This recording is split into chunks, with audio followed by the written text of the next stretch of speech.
Welcome. My name is Earl Amin, and you're listening to the 2020 Foresight Podcast, where CEOs, presidents, and leaders of small to global companies share their insights.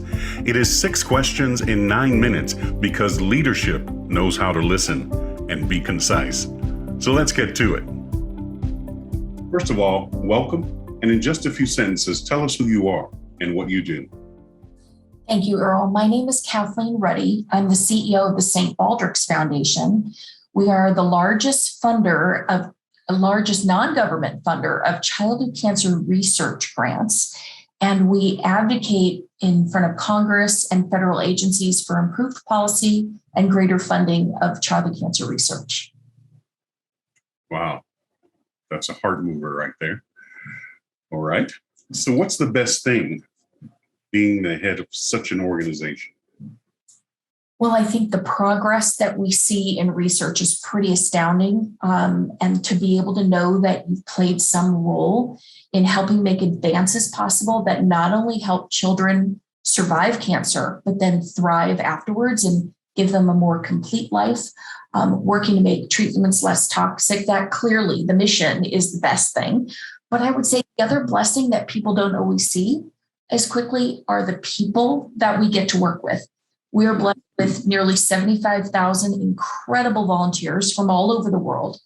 And I always say the cause brings out the best in them, but it also brings out the best people. And you just see that there are so many people who have so much in common because they value their children and their futures, and they will fight hard for them.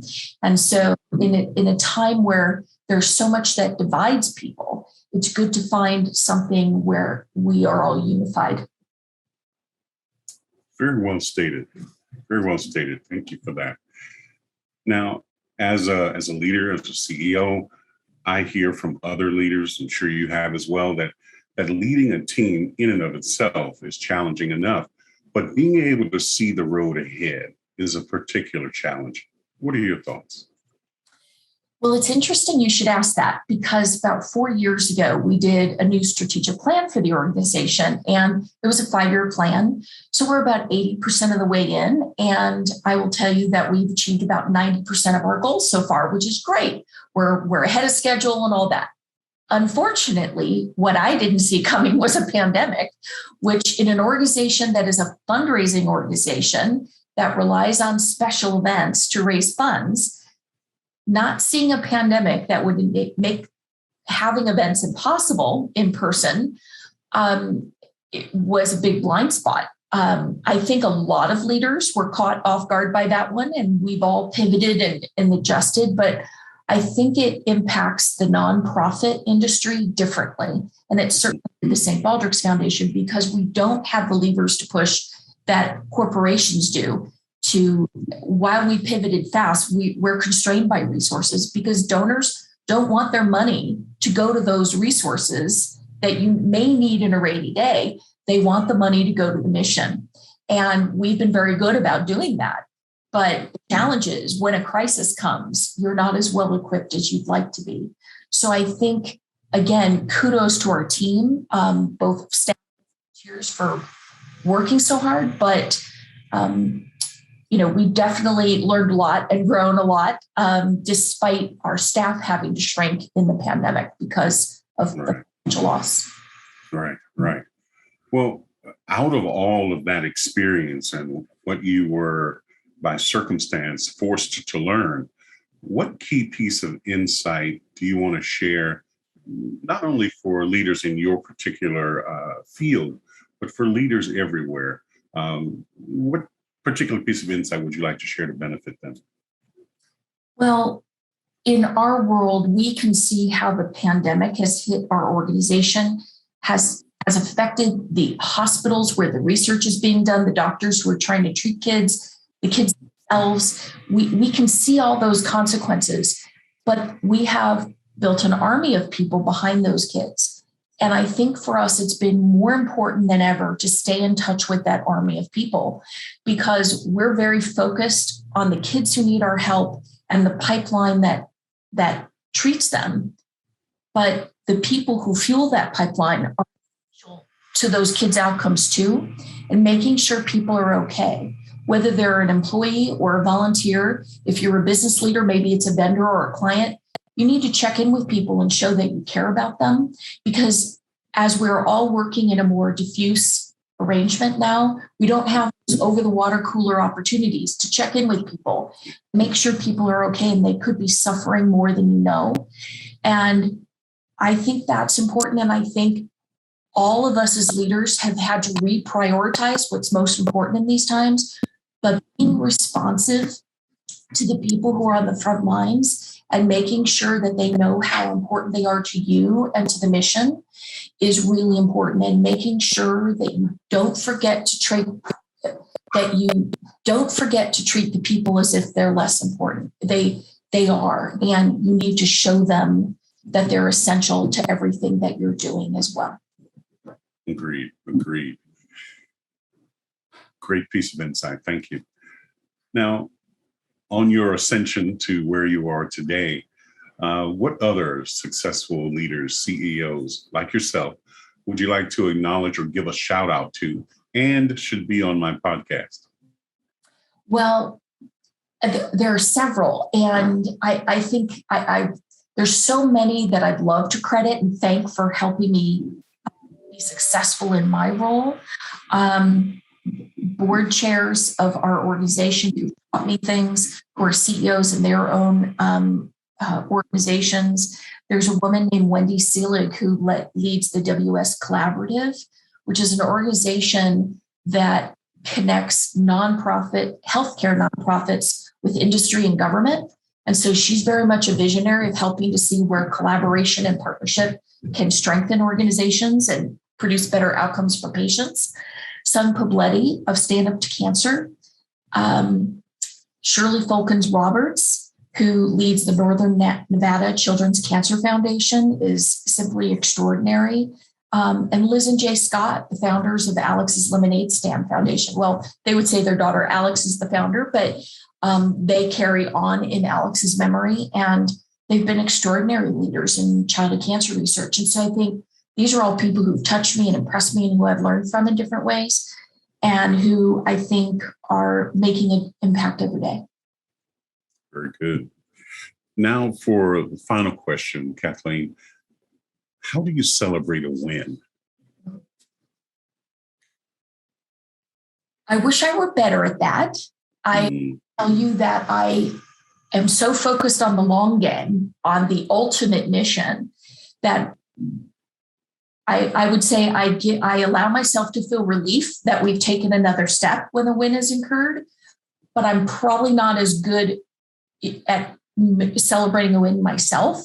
I think as an organization, we're always working at celebrating wins amongst our team, taking time to acknowledge contributions and achievements by staff members at all levels of the organization, by volunteers. And I think when you've got as many people as we do, as many volunteers, we're challenged to keep up with the achievements of all of them.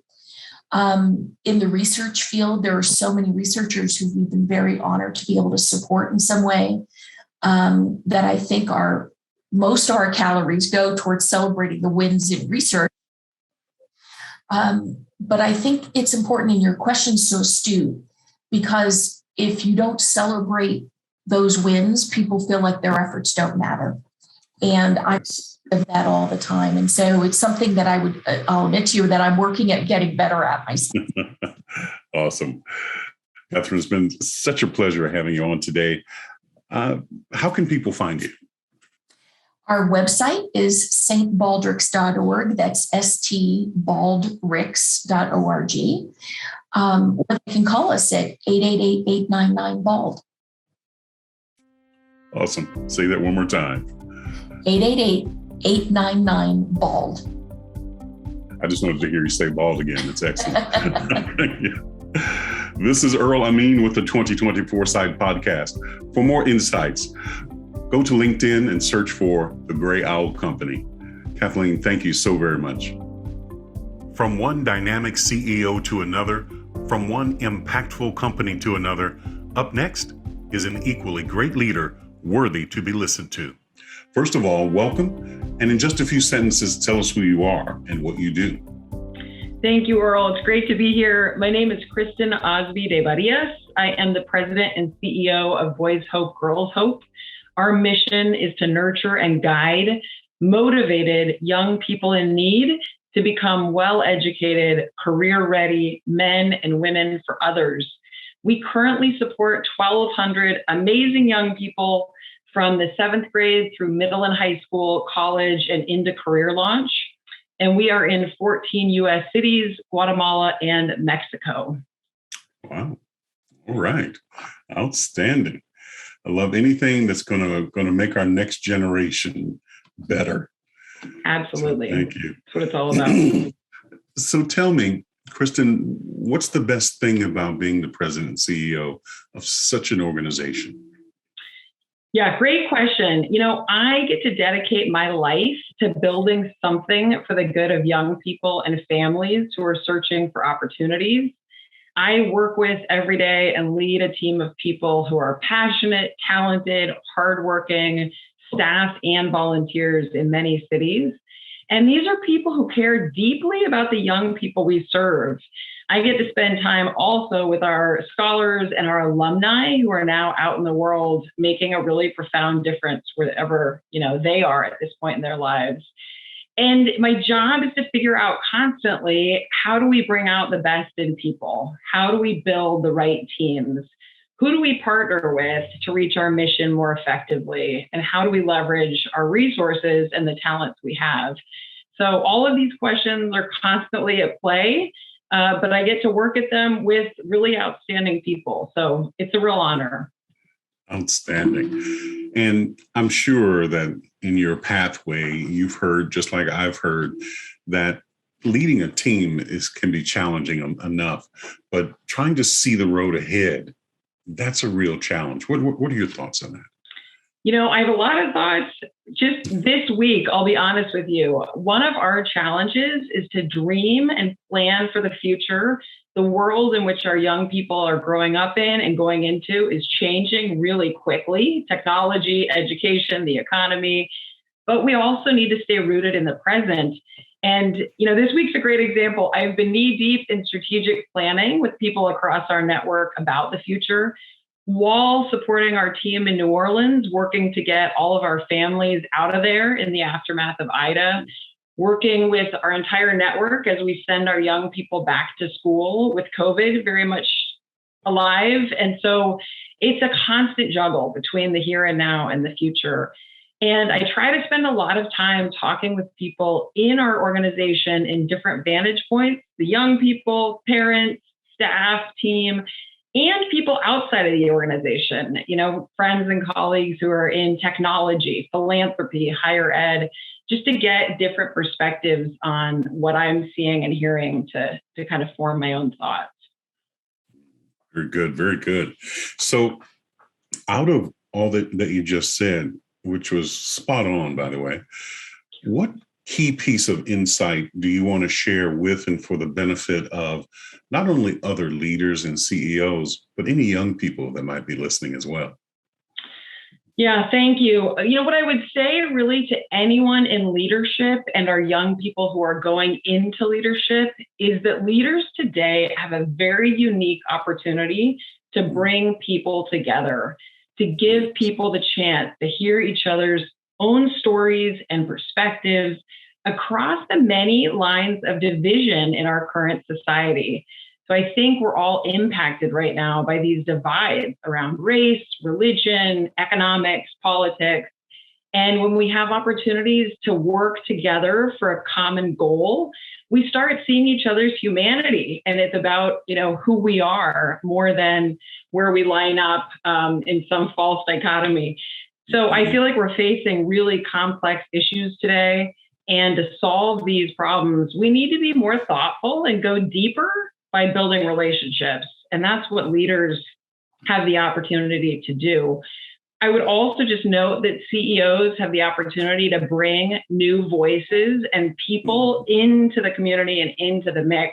And our young people, our collegians and our alumni often get their career start because of one person who sees the potential in them and provides them access to a new opportunity, new networks, And I think we all need to use our positions to bring new people, new voices into the mix. Agreed. I couldn't agree with you more. So tell me now, as you ascended to the position of president, CEO, what other successful CEOs or leaders like yourself would you like to acknowledge or give a shout out to and should be on my podcast? Yeah, great. I've learned from so many people, many mentors, but I'll call out two people who, I really just value and look to a lot. One is Bobby Herrera of the Populist Group. They do employer services, but Bobby's the son of migrant farm workers from Mexico. He's a veteran. He's a passionate leader. He's all about building diverse teams that have meaning. And the other is a great friend and colleague, Jessica Yegan, who leads Impact Engine. She's doing amazing work around investing in companies that can have a great social impact and financial return at the same time. Both are really innovative, thoughtful people. Very good. We welcome them. Thank you. So now, Kristen, for the final question, how do you celebrate a win?